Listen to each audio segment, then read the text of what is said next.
undergo innovation. Despite the pandemic, our next speaker is going to talk about the various innovations that are happening in today's education systems. His topic is entitled Innovation in Education Systems, Public and Private, Struggles Amidst the Fight Against the Pandemic. He is a visiting professor with doctorate degree in business administration and a postdoctoral researcher in innovation for sustainable organizations, PPAD-PUCPR, in Pontificia Universidade Católica do Paraná in Brazil. A member of scientific committee at RIPEDRIC and core steering committee member at Strides Sustainability Researcher Networks, UK Brazil, CEO and founder at Exponentialis, Learning and Education for Change-Making Platform, founder of at 4 Mentors and Exponencia Innova Hub initiatives. He's a certified Brazilian climate leader at the Climate Reality Leadership in Brazil, Coalition Wild International Mentorship Program in 2020 to 2021, Wild Hub member in 2020. Mentor at ICLEI Innovation Mentorship Program, South America, National Award in Child Education by Foundation Brink 2004, the Operation Smiles Friend Award, 3 times awarded with the BEM Eficiente or Well Efficient National Prize in NGO Transparent and Effective Management by Canitz Institute in Brazil. Friends, let us welcome our third plenary speaker, Professor Dr. Jose Luiz Esteves.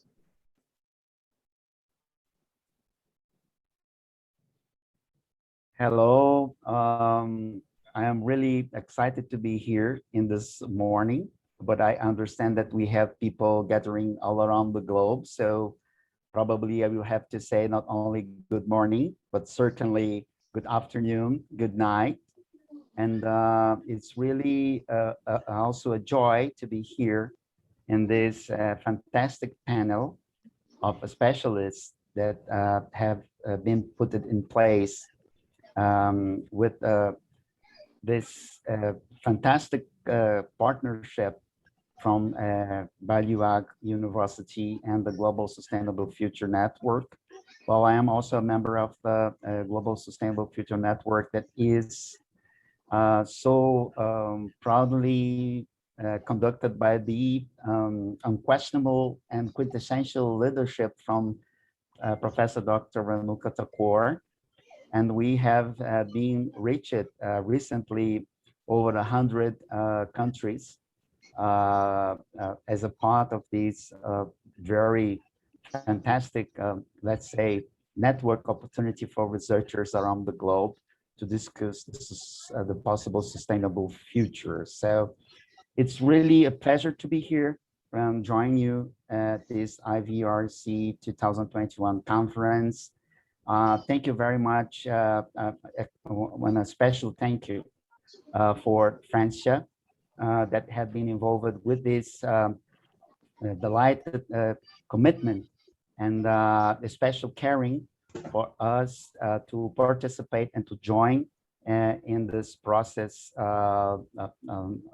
along this couple of days here.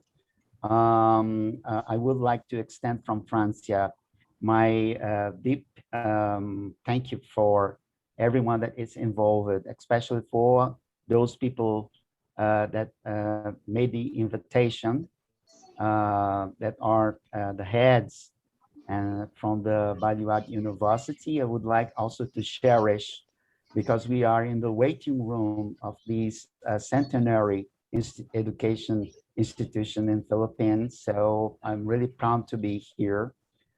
You are really great for being part of huge and let's say solid discussion about higher education, new perspectives, and everything that is going on this ongoing pandemic.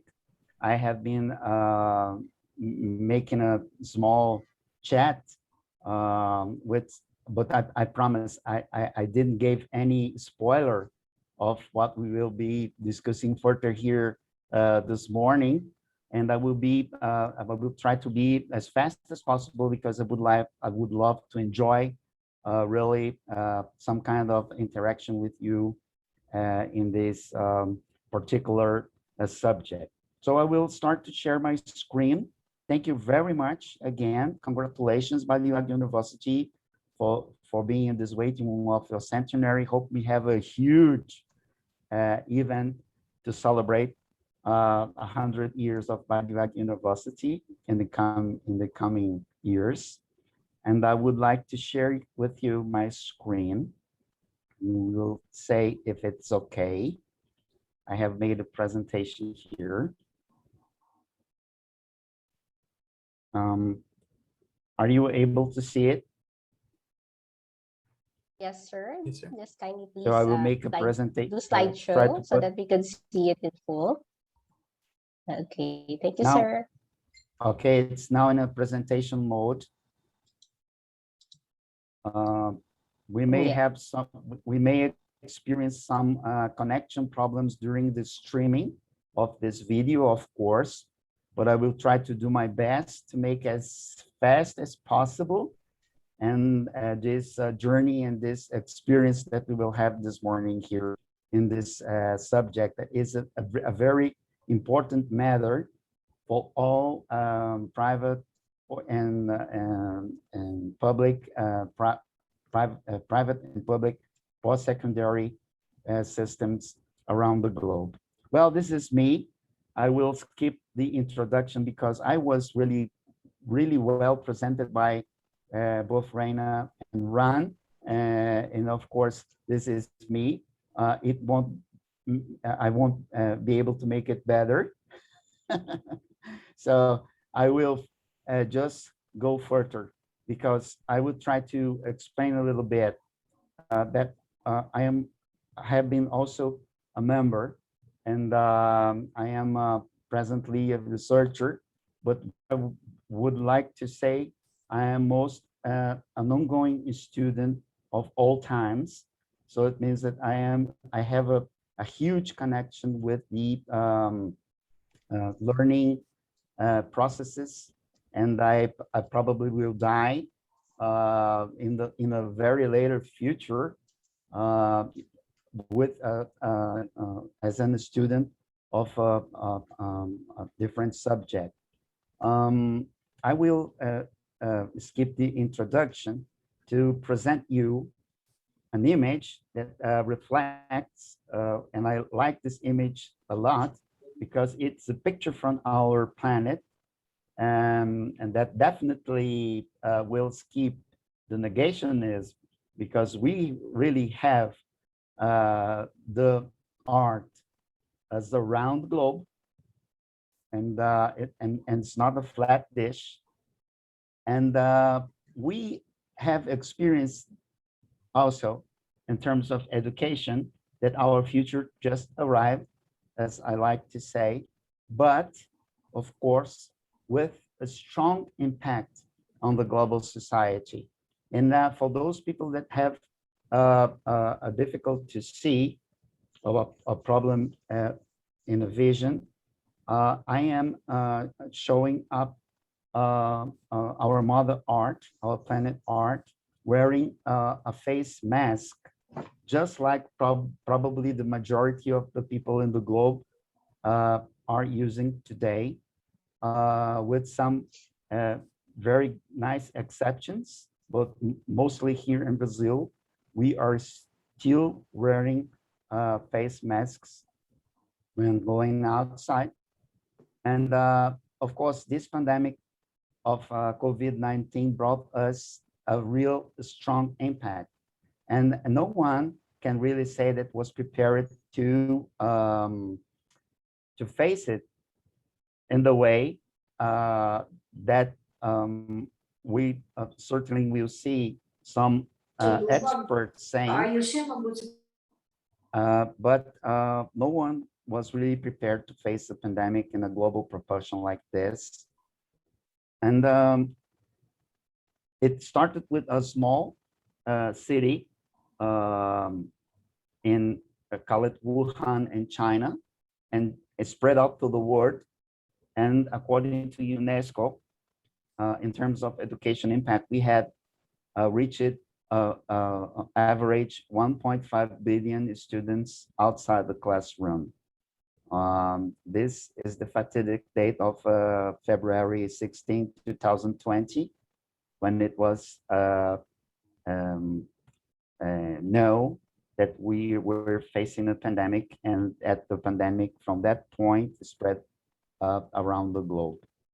So we have this classroom impact overview according to UNESCO, and it brought us some higher education, what we can say upcoming complexities. And I would like to detach one in particular that is what I call all at the same place, generations workplace.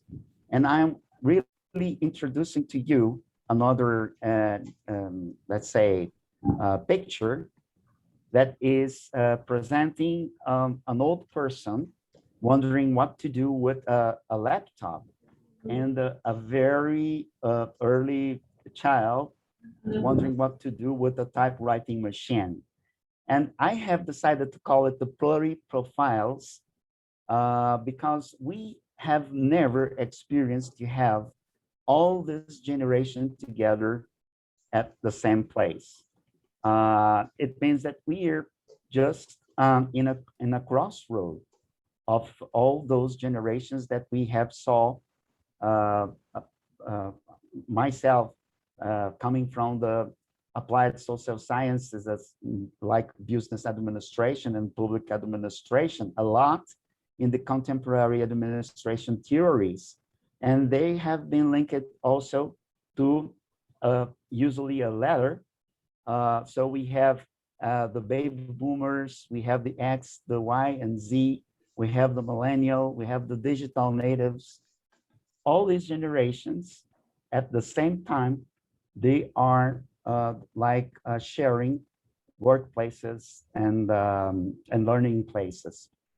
So this is one of the complexities that I care the most, because I would like to reframe that the COVID-19 pandemic boosted a lot of the key problems that I said, the root causes of the problems that we are facing in the world today, that were not a direct cause of the COVID-19 pandemic itself. We have an announcement from the International Labor Organization, ILO, from late 2018, stating that 1/3 of these young generation has no labor attachments foresaw in the coming years. And we are talking about a period that is pre-pandemic. So the International Labor Organization say 1 out of each 3 young people does not have a job perspective in the market. So these young people and this labor market in times of a global crisis and the effects of employability, this is a chart that I bring with me that states a little bit the situation here in Brazil, but I will try to translate it on a global perspective that is causing a triple impact. The first one is that they lose the opportunity to gain expertise at a vibrant time in their lives, which means probably everyone here can remember the time we were by our 16 to 24 years old.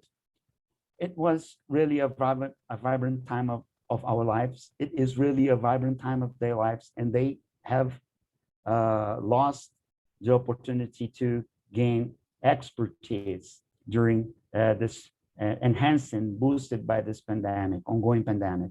They face more difficulties with less rewards. There is a downgrade of scholarship offers, lower wages and payments, and even worse, like I used to say, they risk affecting the productive capacities over the next years of professional life. So there is a huge impact that we cannot measure right now. Even the clever researcher that we have in this panel, because we are facing the problem and the change and this impact right now. And if we contemporary to the change, we can only make an assumption or try to view the scenario to go further. But I believe, I really deep believe, heart believe that they are affecting their productive capacities. There are some key factors of the higher education institutions to explain early drop-off and learning failures. I will list some. We have here a search for our student, and one of them is the lack of interest while enrolled in the elected career. So people decide to do something in a period of time where we are also changing. So I decided to be an engineer, and I discovered that engineering is not for me. I decided to be a business administrator, but I discovered later that business administration, I don't really like them, or economist or everything. So there is a possibility for us to work out some initiatives in higher education institutions, as I will present later, in order to mitigate this problem. But as a matter of fact, it is a key factor of drop-off and learning failure. The absence of synergy of course contents with active learning methodologies. It means that first, not all professors and lecturers are really prepared to deal with these active learning methodologies in a way that they make sense for those who are experiencing the journey of knowledge, as I like to say. There is an extreme gap opening to handle study and labor agendas simultaneously. When we are talking about public education, when the majority of the students, our students at the higher education here, they have a labor commitment, a work commitment. It's very, very difficult in a certain period of time to keep these agendas smoothly. There is an increased level of difficulties to move forward to the next pattern. Sometimes failure is a word to some professors that they like the most. I don't like the word failure. It means that if someone is failing, I feel like I am failing as an educator, as a teacher, and as a professor too, but it's my point of view, it's my perspective. So we have this increased level of difficulties depending on the stage we are in our course development.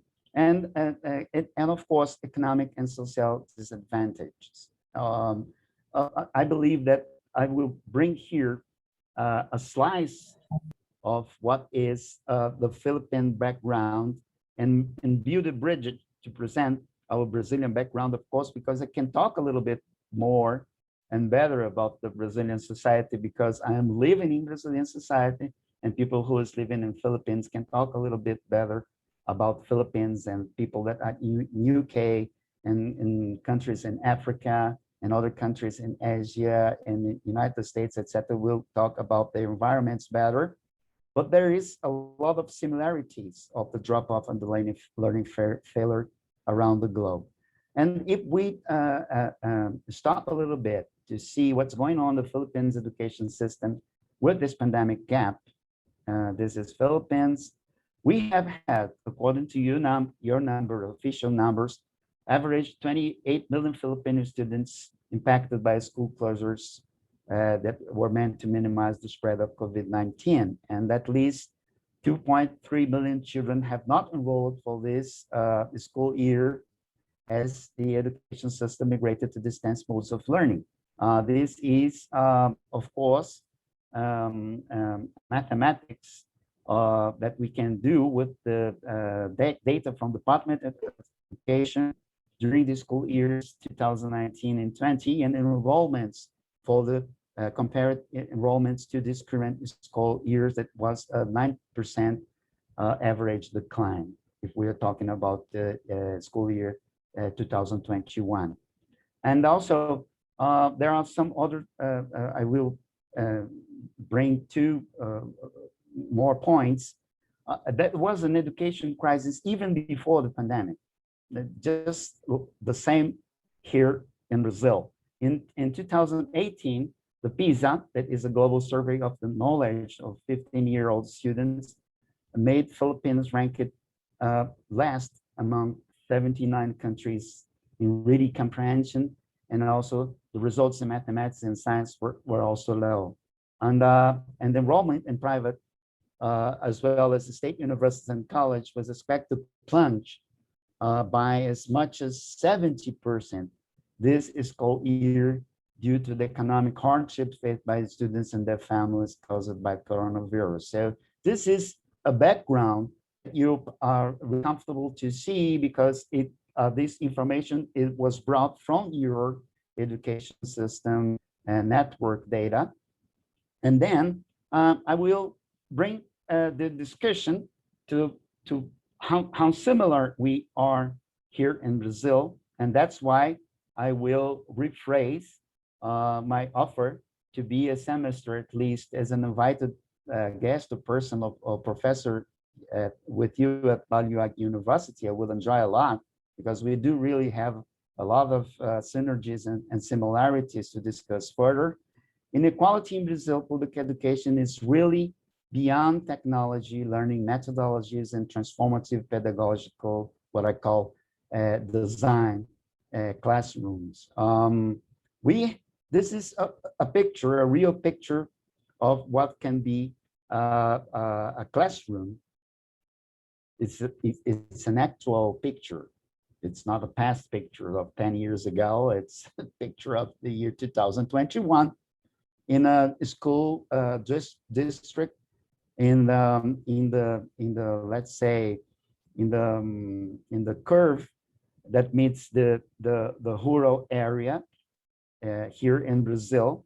So I will present you the numbers, and you'll probably be astonished with this if you're facing other realities like the United States or OECD countries and the rich Europe. But when we are talking the majority of the globe, we have probably very huge similarities. But here in Brazil, 1 out of 6 public schools do not have a sanitary in their buildings. Can you believe that? 1 in 5 do not have a regular waste collection. It means that you have all the trash deposited in a place in the surroundings of the school building, waiting for someone to pick up. And 1 in 4 do not have drink and potable water access. Means 25%. And half of them, they're not connected to sewer pipe network, so they do not have sewer pipe. Wow. This is Brazil. This is official data from the year 2020 from the education minister. So Brazilian higher education institution do have some complexities, and I call HS is a high school pre-pandemic overview, because the high school is what feed the education. So let's see. This is, of course, in Portuguese, and you will not all be able to understand. So I make a translation here. From the 3,612 public state school, 1/3 do not offer high school series. So they are public school, but it's not possible to make the high school. Now, 9 out of 10 are located in urban areas. Did you experience to see the Brazilian map? to see that we have a huge portion of our population living in rural areas too. Well, 9 out of 10 schools are located in urban areas, and drop-offs and school failures gap are higher in the initial series. I will try to point here. I expect that you are also see this arrow here. So this is the first series of the or the first year of the high school, and you see this is the drop-off. This is the drop-off rate, and it is higher when you are in the first step. It lowers down when you reach the second step, and lowers down when you reach the third. So the challenge is to keep these students forward in higher education, but you need to have higher education schools. And there is also some other complexities. I brought you a chart that I have made, but of course in Portuguese, I will try to translate it for you. Afro-descendants represent 70% of high school dropouts. Those ring a bell? We could be talking about indigenous people in some countries, and probably the framework will be the same. 42% lack social contact with colleagues and professors. Almost half part. Almost half of the total does not have a computer at their homes, and 1 in each 4 have no access to internet on a daily basis, and over half part of the total, it's now 52%, declared the downgrade of their learning quality while attending virtual, remote, or online classes.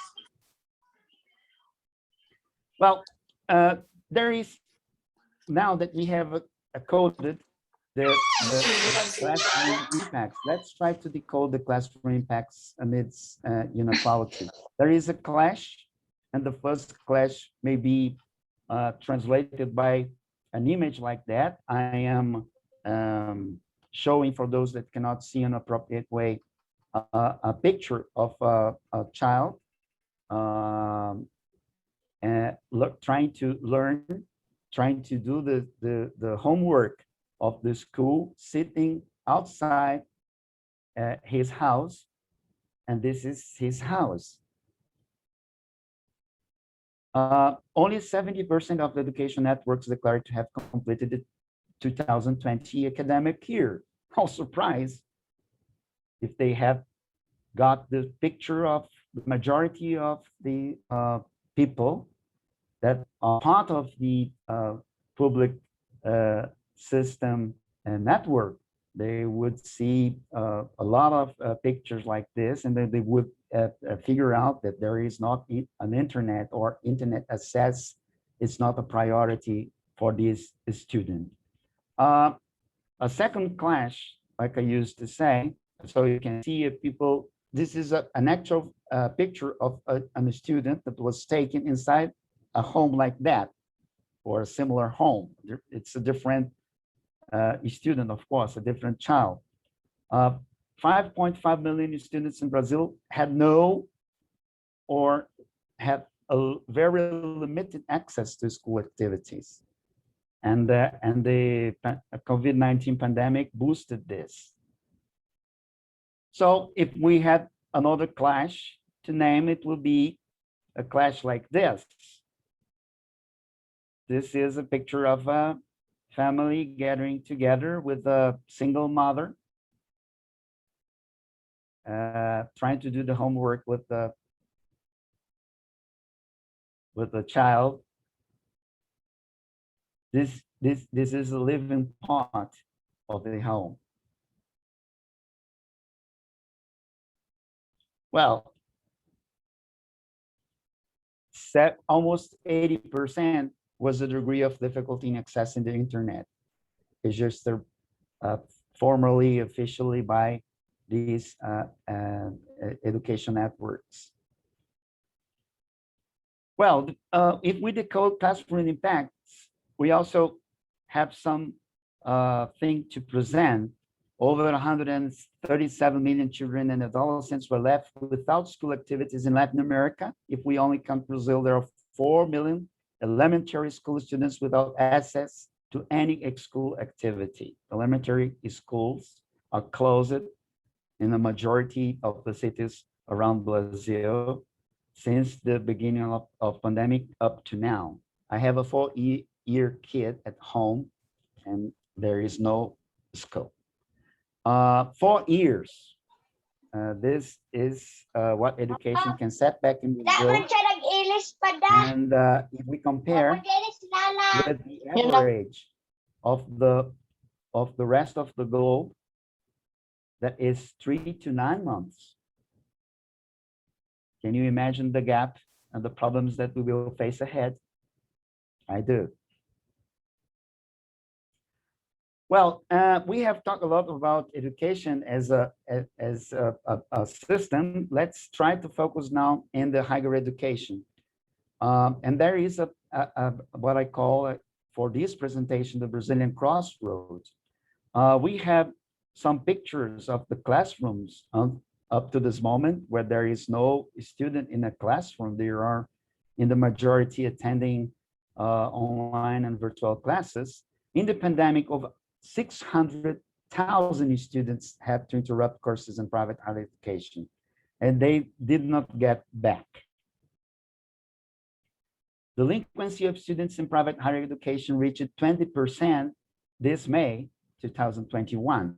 It was an increase of 30% if we compare to the year of 2020, the last year.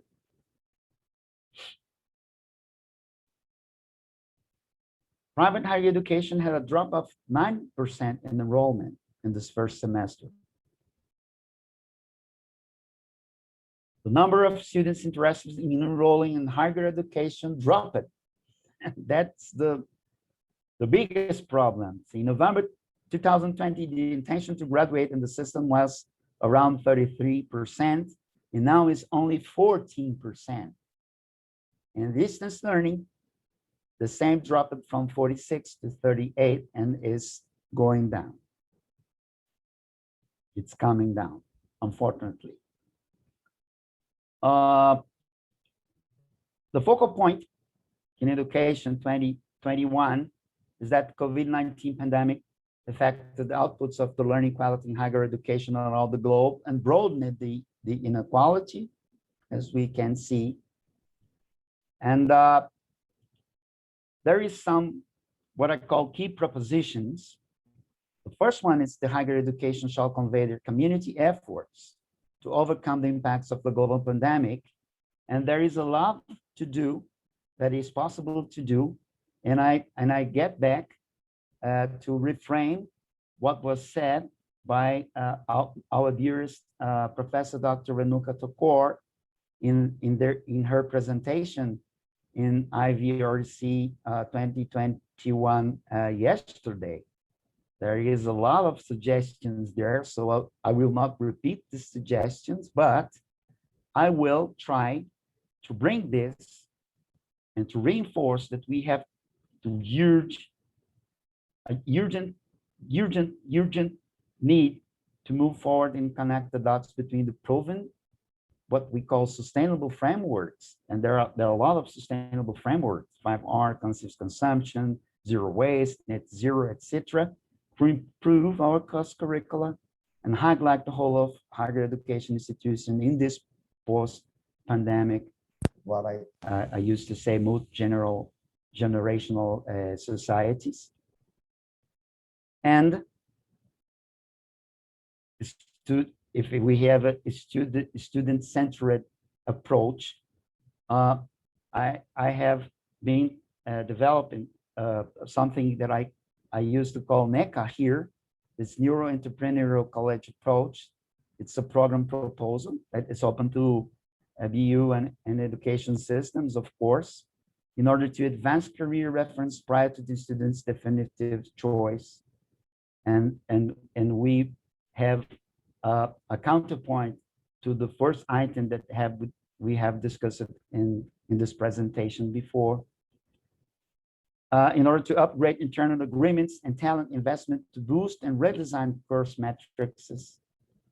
Our matrices here in Brazil are old, and we deal with the ministry regulation of the higher education that is really huge. Probably we are one of the most regulated higher education countries in the world, where there is not any meaning by being regulated with the quality output of the higher education. And the NECA goes to a bridge building from academic course curricula to live job opportunities. So we have a counterpoint to that point that we have as a key factor for drop-off. To requalify the communication and foster cooperation to mitigate discipline, what I call discipline constraints. So sometimes it's almost impossible to go further in your course and you drop off because you foresee many difficulties and you cannot handle this. And the university, unfortunately, does not offer the appropriate help for these students, usually. And broaden student credit alternatives, low taxation loans and scholarship opportunities in order to move forward with these social and economic constraints that are in the base of the post-pandemic era that we will have to face by this, we are already facing in the second semester, but we will face hugely in the next year. And there is a spoiler alert. I didn't give it to Reina nor to Ran. Algorithms prediction systems are too biased and experiencing high failures. And there is a huge higher education investment losses. We are working on a new concept of modeling for a qualification of the higher education prospect and retention funnels and improve, of course, the students' relationship. What for? Adjust the student leads enrollment base, mitigate the early drop-off, and to increase the academic communication gaps among the college communities. And we are always, of course, evaluating investors, partners to move ahead. I have presented in some conferences here in Brazil, what I call an heuristic system to mitigate the drop-off and enhance the relationship inside higher education. And there is a link. And of course, I will send this material. There is a link in a drive, or probably I have sent already this material to Francia. And Francia can put the link also here, but I can do it later in our chat room. So you can see a little bit, a 10-minute presentation in a congress, on a conference. Of course, the major part of what I'm talking about, it is important. Usually these conferences were held here in Brazil. So I'm speaking in Portuguese, but you can add some subtitles and it's easy to understand what I'm talking about. Well, our research projects are always open for partnership. And I thank you. This is Exponentialis. This is my LinkedIn. I have already put a link in my chat room. This is my mobile, so we can interact by WhatsApp and go further. I will now stop sharing.